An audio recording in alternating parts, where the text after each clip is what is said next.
नमस्कार दोस्तों, समय आ गया है सर्दी का। हल्की हल्की सर्दी पड़नी शुरू हो गई है। आप सब्जियों और फूलों की पनीरी तैयार कर सकते हैं और अपनी बगिया में रौनक ला सकते हैं। हालांकि सर्दियों के फूलों की जो लिस्ट है वो बहुत लंबी है। भारत में तो गिने चुने वैरायटी ही उपलब्ध होती हैं। एशिया में, अफ्रीका में, ऑस्ट्रेलिया में, यूरोप में, अमेरिका में इस तरह के फूल आते हैं कि जो भारत में अभी तक पैदा नहीं हुए, ना ही उनका जर्म प्लाज्म उपलब्ध हो पाया है जिससे वो आगे उसकी नस्ल बढ़ सके। तो इसमें से कुछ बीज मैंने भी मंगवाए हैं। ये देखिए, ये डायंथस है, ये लुपिन है, ये स्वीट पी है, ये बहारों का बहार पेंजी है, ये मारीगोल्ड है। इसके अंदर आप अफ्रीकन वैरायटी भी ले सकते हैं, देसी भी ले सकते हैं, आप हाइब्रिड वैरायटी भी ले सकते हैं। फ्रेंच मैरीगोल्ड जो होता है ना वो छोटा होता है, अफ्रीका मैरीगोल्ड बड़ा होता है। पूसा की बासंती और नारंगी बेहद गजब की किस्में हैं। अगर आपको मिल सकें तो ज़रूर लगाइएगा। ये डायंथस हो जाता है। और रह गई सब्जियों की बात, तो सब्जियां भी इतनी हैं 10 नमूने के। तो साग आ जाते हैं, फिर कुछ विदेशी सब्जियां आ जाती हैं, ब्रसल स्पाउट्स आ जाता है, केल आ जाता है, पॉप चॉय आ जाता है। हालांकि मैंने उसमें कोशिश तो करी है, वो उगी भी हैं। रेड कैबेज भी आ जाता है, लेकिन जो हमारी अपनी परंपरागत सब्जी हैं वो आप ज़रूर लगाइए। गमलों में आप कोरिएंडर लगा सकते हैं। ओपन पोलिनेटेड बीज भी हैं इसमें, हाइब्रिड भी हैं, राजस्थान की वैरायटीज़ भी आती हैं। चूँकि ये फसल है, कोरिएंडर लोगों में बहुत मुश्किल से उगता है, लोगों को ये कहना, और वास्तव में हकीकत भी है कि कुछ एक तरीके होते हैं। इसके लिए बहुत अच्छी मिट्टी चाहिए आपको, दोमट मिट्टी, चिकनी मिट्टी नहीं होनी चाहिए, ना ही ऐसी मिट्टी होनी चाहिए जिसमें पानी खड़ा हो। ये सूखा तंत्र का बीज है कोरिएंडर वगैरह या जीरा, ये मसाला फसलों के अंतर्गत ही आती है।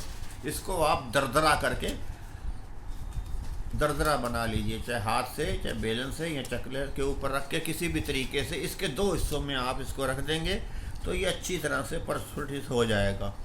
मिट्टी अच्छी होनी चाहिए, पानी की कम मात्रा दें, जिसे दोमट मिट्टी या पोरस मिट्टी कहते हैं। उसके बाद में टमाटो की बहुत ही वैरायटी आती हैं। आजकल तो इतनी वैरायटी आती हैं कि अगर आप किसानों की बात करें तो उनके अंदर साहू टमाटर, हिमसोना टमाटर का बहुत भारी क्रेज़ है। ये भी एक S22 की वैरायटी है जो कि हाइब्रिड है। अब आप इसमें देखिए, एक बैगन है, इसमें भी कई तरह के बैंगन होते हैं। गोल बैंगन होते हैं, लंबे की कई किस्में होती हैं, लंबों में कई कलर होते हैं, फिर मध्यम आकार के बैंगन होते हैं, फिर बिल्कुल छोटे बैंगन होते हैं, फिर छोटे से भी छोटे होते हैं, रंगों में भी है, लंबाई में भी है और आकार में भी है। इसी प्रकार एक कैरेट का अच्छा समय है, आप लगा सकते हैं। हद से ज़्यादा ये वो महीना है जो आप लाल गाजर अपने घरों में या किचन गार्डनिंग में लगा सकते हैं। उसके बाद ये बिल्कुल नहीं लगेंगी, इसकी जड़ें बन के रह जाएंगी। फिर आपको ऑरेंज कलर की, अगर आपने ये अक्टूबर, नवंबर, दिसंबर में नेंटेस वर्ग की आप गाजर ही लगा पाओगे, वो आप सारा साल उसका बीज लगा सकते हैं। ये बहुत ही कम अक्टूबर, नवंबर और दिसंबर तक इसकी फसल आप ले सकते हैं। इसी तरह से बीट यानी कि चुकंदर, ये डार्क रेड आती है, इसमें हल्के रंग में भी आती है।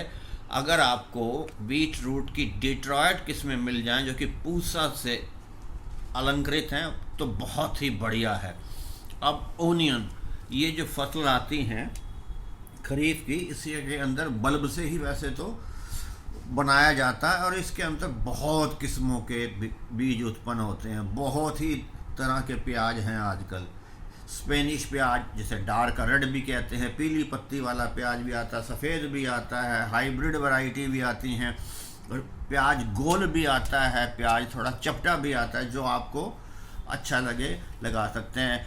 जो नर्सरी होती है वो आपको प्याज की लगानी है, आपको बैगन की लगानी है, टमाटर की लगानी है, आपको कैरेट की, बीट रूट की और धनिए की नर्सरी लगाने की कोई ज़रूरत नहीं है। नर्सरी का मतलब होता है एक जगह से पौधे जब थोड़े से बड़े होने शुरू हो जाएं, 4, 5, 6 इंच के, तो उसको स्थानांतरित किया जाता है, उससे वो अच्छी तरह फलीभूत होते हैं।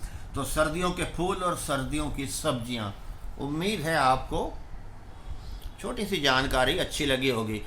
कोई भी सब्जी, कोई भी फूल से संबंधित कोई भी जानकारी लेना चाहें आप ले सकते हैं। आपका स्वागत है। नमस्कार।